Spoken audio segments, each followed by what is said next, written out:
50 থেকে 5 বাদ দিলে কত থাকে? এই প্রশ্নের উত্তর আজকে যে দিতে পারবে তাকে আজকে দেওয়া হবে 50,000 টাকা। আপনি কি পারবেন?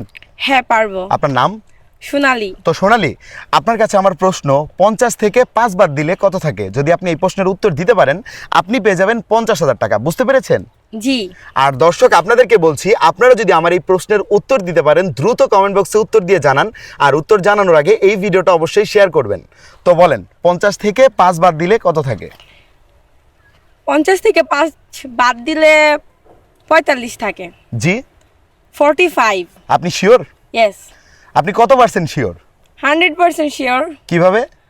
কারণ এটা তো একটা 1-2 এর বাচ্চাও জানে যে 50 থেকে 5 বাদ দিলে যে 45 থাকে। আপনার নাম সোনালী? হ্যাঁ। আমি আন্তরিকভাবে দুঃখিত সোনালী, আপনার উত্তরটা ভুল হয়েছে। ভুল হয়নি, সঠিকই হয়েছে। উত্তর ভুল হয়েছে, অন্য কিছু হবে। পারবেন আপনি? কেমনে? এটাই তো